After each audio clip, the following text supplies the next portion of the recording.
السلام علیکم، چینل کو ضرور سبسکرائب کیجیے۔ فرعون اور اس کی خادمہ حضور اکرم صلی اللہ علیہ وآلہ وسلم شب معراج میں بیت المقدس کی طرف جاتے ہوئے مصر کے قریب ایک مقام سے گزرے تو انہیں نہایت ہی اعلیٰ اور زبردست خوشبو آنے لگی۔ آپ صلی اللہ علیہ وآلہ وسلم نے حضرت جبرائیل علیہ السلام سے پوچھا کہ یہ خوشبو کیسی ہے؟ جواب ملا کہ فرعون کی بیٹی کی باندی مشاطہ اور اس کی اولاد کی قبر سے آ رہی ہے۔ پھر حضرت جبرائیل علیہ السلام نے اس کا قصہ بیان کیا کہ مشاطہ فرعون کی بیٹی کی خادمہ تھی اور وہ خفیہ طور پر اسلام لا چکی تھی۔ ایک دن فرعون کی بیٹی کو کنگھی کرتے ہوئے اس کے ہاتھ سے اتفاقاً کنگھی گر پڑی۔ وہ اٹھانے لگی تو اس کی زبان سے بے ساختہ بسم اللہ نکل گیا۔ اس پر شہزادی نے کہا کہ تو نے آج عجیب کلمہ بولا، رب تو میرے باپ فرعون ہی ہیں، تو پھر تم نے یہ کس کا نام لیا ہے؟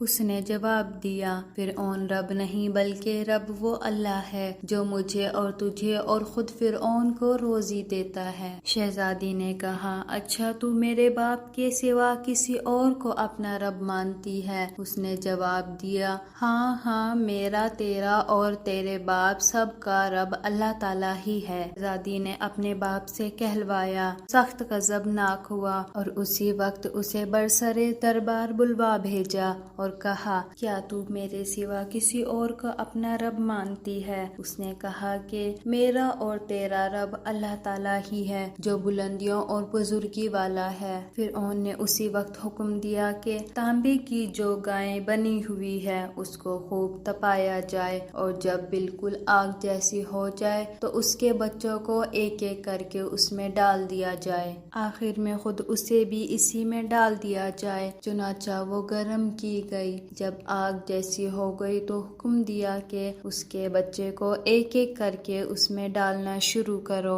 اس نے کہا، بادشاہ ایک درخواست میری منظور کر، وہ یہ کہ میری اور میرے ان بچوں کی ہڈیاں ایک ہی جگہ ڈال دینا۔ اس نے کہا، اچھا، تیرے کچھ حقوق ہمارے ذمہ ہیں اس لیے یہ منظور ہے۔ اس کی دونوں بچیاں اس کی آنکھوں کے سامنے اس میں ڈال دی گئیں اور وہ فوراً جل کر راکھ ہو گئے۔ پھر سب سے چھوٹے کی باری آئی جو ماں کی چھاتی سے لگا ہوا دودھ پی رہا تھا۔ فرعون کے سپاہیوں نے اسے گھسیٹا تو اس نیک بندی کی آنکھوں تلے اندھیرا چھا گیا۔ اللہ تعالیٰ نے اس بچے کو اسی وقت زبان دے دی اور اس نے بآواز بلند کہا، اماں جان افسوس نہ کر، اماں جان ذرا بھی پس و پیش نہ کرو، حق پر جان دینا ہی سب سے بڑی نیکی ہے۔ چنانچہ انہیں صبر آ گیا، اس بچے کو بھی آگ میں ڈال دیا گیا اور آخر میں ان کی ماں کو بھی اسی آگ میں جلا کر مار دیا۔